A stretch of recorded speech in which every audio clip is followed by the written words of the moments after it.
ఏడో నెల వచ్చింది కదా, ఏడో నెల వచ్చినా ఫుడ్ మొదలు పెట్టాలి. అయితే ఏం పెట్టాలి, ఎట్ట పెట్టాలి అనే డౌట్ ఉంది నీకు, అంతేనా? ఇదేం రాసింది, ఇదేంటిది? అంగన్వాడి బుక్ ఎట్టాడుగో నీకు ఉంటుంది. మధ్య గుట్టు దాటినామంటే నీట్గా ఉంటుంది. 6 నెలలు. 6 నెలలు అంటే వయసు అనేది నిండిపోయిన వాటిని వయసు అంటారు. అంటే 6 నిండింది కాబట్టి ఇప్పుడు 6 నెలల వయసు. సో తల్లి పాలు కొనసాగించాలి. అంటే ఇప్పుడు దాకా పాలు ఇచ్చావు, నువ్వు సడన్ గా పాలు ఆపేసి మొత్తం అన్నం పెడతానంటే ఆ పిల్ల తిందు. అర్థమైందా? సో పాలు కొనసాగించాలి. అవుతుంది. 6 నెలలు పూర్తయ్యాక ఆహారం ఇవ్వడం మొదలు పెట్టండి. ఎప్పుడు? 6 పూర్తయ్యాక, అంటే 7 వచ్చాక ఆహారం ఇవ్వడం మొదలు పెట్టాలి. బాగా మెత్తగా చేసిన ఆహారాన్ని 2 నుంచి 3 టేబుల్ స్పూన్లు రోజుకు 2-3 సార్లు ఇవ్వాలి. ఎలాంటి ఆహారం ఇవ్వాలి? బాగా మెత్తగా చేసిన ఆహారాన్ని ఇవ్వాలి. గట్టిగా మనం తినేటట్టు పెట్టకూడదు. ఎన్నిసార్లు ఇవ్వాలి? రోజుకు 2-3 సార్లు. ఎంత ఇవ్వాలి? 2-3 టేబుల్ స్పూన్. అంటే 1 స్పూన్ అంటే అంత వస్తుంది, అంత పెట్టాలి. అర్థమైందా? మెత్తగా చేసిన ధాన్యాలు ఏం పెట్టాలి? ఏమేమి పెట్టచ్చు? మెత్తగా చేసిన తృణధాన్యాలు. తృణధాన్యాలు అంటే ఏంటి? ధాన్యాలు. పప్పులు అంటారు. ధాన్యాలు అని ఎందుకంటారు? బియ్యము, గోధుమలు, రాగులు, సద్దలు, జొన్నలు, కొర్రలు ఇట్లాంటి వాటిని ధాన్యాలు అంటారు. అర్థమైందా? అవి ఏం చేయాలి? మెత్తగా చేసి పెట్టాలి. పప్పులు అంటే ఏంటి? కందిపప్పు, మినపప్పు, పెసరపప్పు ఇట్లాంటి వాటిని పప్పులు అంటారు. పళ్ళు అంటే ఏంటి? ఏంటి? ఫ్రూట్స్ అంటే ఫ్రూట్స్. పళ్ళు అంటే ఏంటి?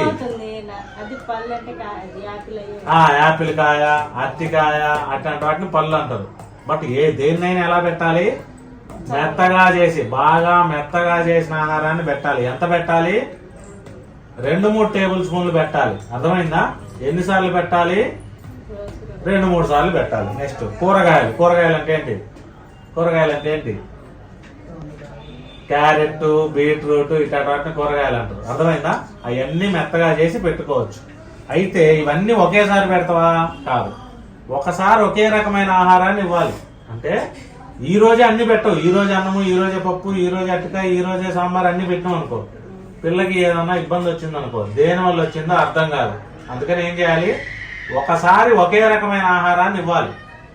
అంటే ఈ రోజు ముందు అన్నం పెట్టు, బాగా మెత్తగా చేసి 2-3 రోజులు చూడు, ఏం ఇబ్బంది లేదనుకో, అది పడుతుందని అర్థం. అప్పుడు మళ్ళీ పప్పు పెట్టు. అది 2-3 రోజులు చూడు, బాగానే ఉందనుకో, ఇంకోటి అరటికాయ మొదలుపెట్టు. అది కూడా బాగానే ఉందనుకో, అప్పుడు రాగిసరి మొదలుపెట్టు. అట్లా ఒకదాని తర్వాత ఒకటి అలవాటు చేస్తా ఉండాలి. ఒకదాని తర్వాత ఒకటి అలవాటు చేసుకుంటా.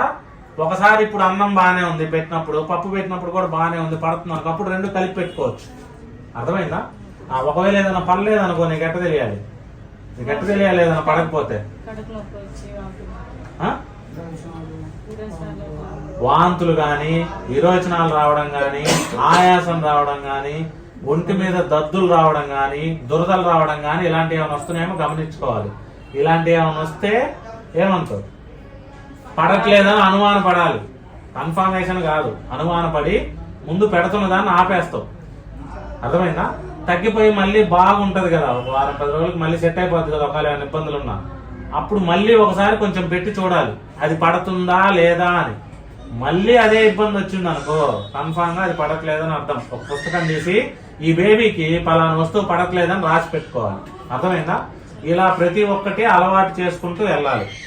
నెమ్మదిగా ఆహారాన్ని పెంచాలి.